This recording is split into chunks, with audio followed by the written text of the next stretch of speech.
Assalamualaikum warahmatullahi wabarakatuh. Nama saya Muhammad Basel Altamis dari kelas 12-3. Saya akan menjelaskan tentang teknologi di sekitar kita dari bab 3. Nah, yang pertama ada ide pokok dan ide pendukung dalam teks. Ide pokok atau gagasan pokok merupakan ide yang bersifat umum dan dijelaskan oleh ide-ide penjelas atau ide pendukung yang bersifat khusus. Ide pokok mewakili paragraf. Pada satu paragraf, ada satu kalimat utama yang berisi ide pokok.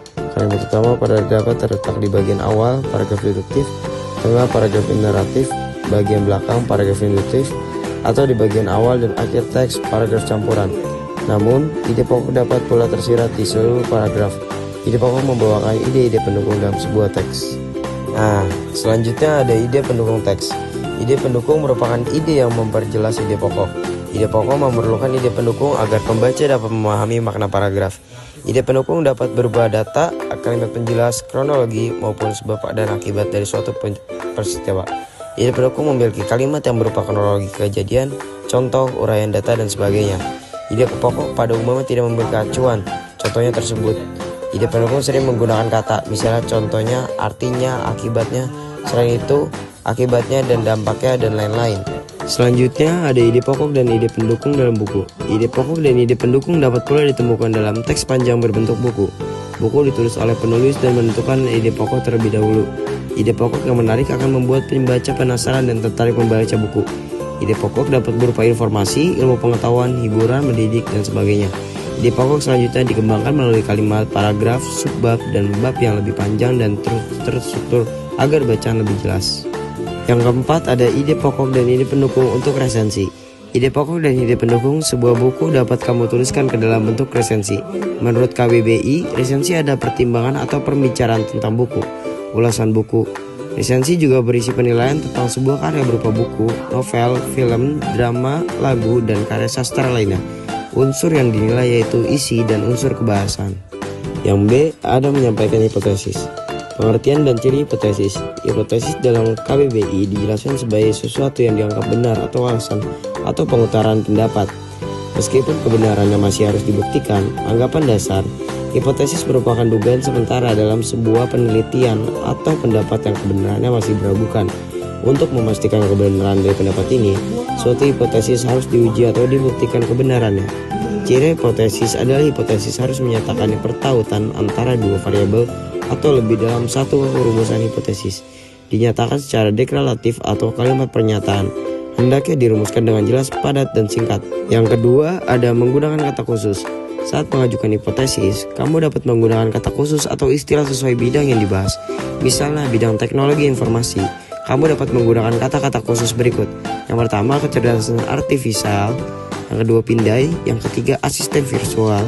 Yang keempat, kendaraan otonom. Dan yang terakhir, chatbot. Yang C ada berdiskusi. Jenis dan syarat diskusi. Ada beberapa jenis diskusi, antara lain diskusi kelompok, kongres, rapat, simposium, lokakarya, seminar, dan diskusi panel. Adapun syarat kegiatan diskusi diantaranya adalah persyaratan yang perlu dicari pemecahannya. Ada ketua atau moderator, ada peserta atau anggota diskusi, ada kegiatan bertukar pendapat oleh peserta diskusi sesuai aturan yang disepakati, serta ada kesimpulan atau putusan yang disetujui oleh sesuatu. Yang kedua ada tahapan berdiskusi. Tahapan melaksanakan diskusi sebagai berikut. A. Menentukan personel yang bertugas sebagai pembicara, moderator, notulis, dan peserta atau anggota diskusi. Pembicara menyampaikan masalah yang akan dibahas. Peserta diskusi santun membahas dan mencari pemecahan permasalahan yang disajikan pembicara. Peserta diskusi menggunakan bahasa yang baik dan logis, mengenal langsung pada pokok permasalahan dan tidak memaksakan kehendak. Yang ketiga yaitu memberikan tanggapan dan mengajukan pernyataan efektif. Peserta diskusi dituntut mampu menyampaikan pendapat, memberikan tanggapan, sanggahan, dan pernyataan secara tepat. Mereka menyampaikan tanggapan secara objektif, tidak a priori, tidak emosi, berargumen logis, dan menggunakan ragam bahasa resmi. Yang D yaitu menulis teks diskusi. Diskusi dapat dilakukan secara lisan dan tertulis. Kita mengenal teks diskusi. Teks diskusi bertujuan untuk menyajikan perspektif berbeda tentang topik tertentu dan mendorong pembaca untuk mempertimbangkan sisi berbeda dari suatu masalah. Teks diskusi dapat berbentuk esai, naskah debat, atau teks untuk forum tertentu. Yang pertama, ciri-ciri teks diskusi. Ciri-ciri teks diskusi sebagai berikut. A. Struktur terdiri atas isu atau permasalahan, argumen mendukung, argumen menentang, analisis dan refleksi, serta saran, simpulan atau rekomendasi. B. Memuat informasi yang bersifat informatif, argumentatif. Yang E yaitu mengelaborasi perasaan untuk memahami permasalahan. Kamu memiliki pikiran dan perasaan yang dapat dielaborasi. Maksudnya, kamu dapat menggunakan pikiran dan perasaan secara tekun dan cermat untuk memahami suatu permasalahan. Tentu kamu sering memperhatikannya untuk mengambil keputusan-keputusan penting. Misalnya, untuk memilih sekolah.